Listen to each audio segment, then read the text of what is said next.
see in front of you, and a bit of like a browny grey with the white tummy.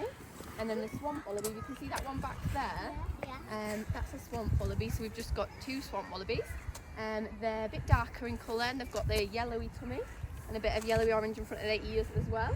And they do actually have webbed feet as well as swamp wallabies, so they would come from swampy grass in Australia.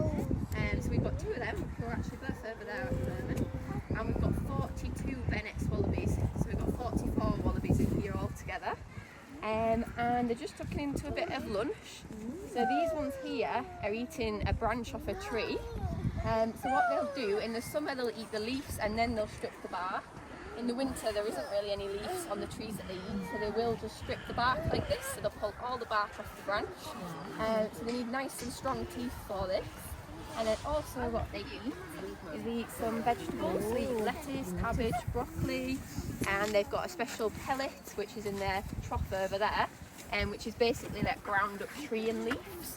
So they're very healthy. They eat grass as well, and then hay, so we've got a hay ball back there. So they are herbivores, so they won't eat any meat or any dairy food, completely green food. And they are related to kangaroos, but they're a little bit different. So wallabies, as you can see, are quite small. Kangaroos can be 6 foot tall, so right up here, so really, really big. And the other main difference is the thickness of their fur. So if you look at the wallabies, they've got quite nice thick fur. A kangaroo's actually got really, really thin fur. So they would come from hotter parts of Australia, the kangaroos, and the wallabies would come from colder parts where there's mountains and trees. So we need a bit more fur for the winter in Australia.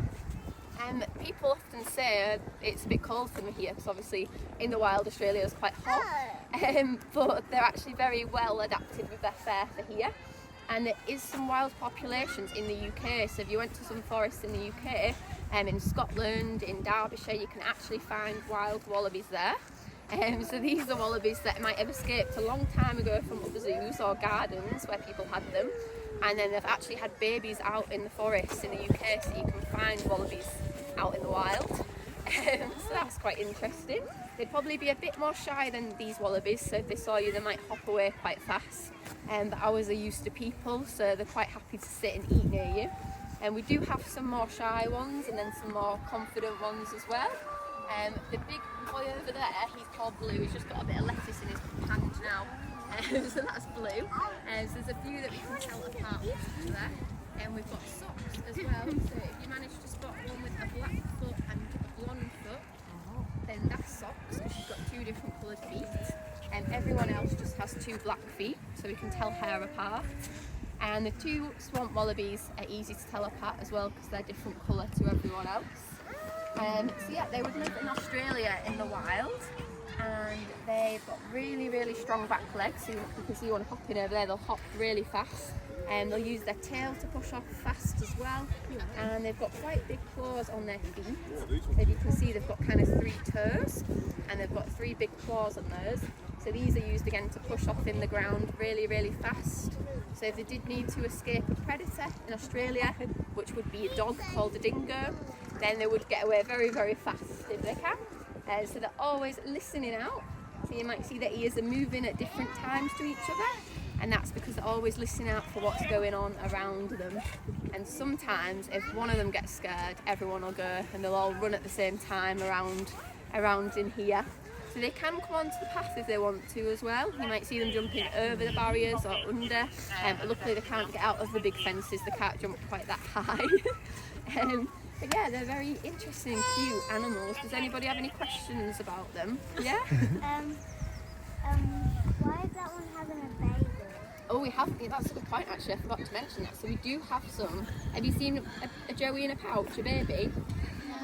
Oh, so we have got a few at the moment. If you keep an eye out, we've seen some little faces coming out of pouches. So the baby wallaby is born the size of a jelly bean, so tiny, and bottled, so they'll be pink. And then they'll actually crawl up into the pouch, and they'll get inside there, and they'll stay nice and warm inside the mum's pouch. You won't see their head popping out for a good few months, so they'd get so small that you can't see them. But today we've managed to see a few little heads popping out, so if you have a look around, you might be able to spot a little head popping out. If not, if you look at the tummies, you'll see some, can't see any at the moment, but you'll see some where their tummies touching the ground, and then there's a bit of movement going on inside that, so that's the baby inside the mum's pouch. So if you have a little look around, you might be able to spot some. You got any more questions? Yeah? Feed them. You got to book an experience to feed them, I'm afraid, so you might be able to do that another time. Any more questions? Come on then. Yeah. Thank you. Welcome. Yeah.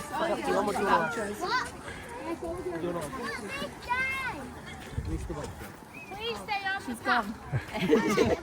She doesn't live here anymore, I'm afraid. So we've only got the brown ones now. She doesn't live here anymore. Got any questions about the wallabies? Yeah. Just enjoying watching them. Yeah.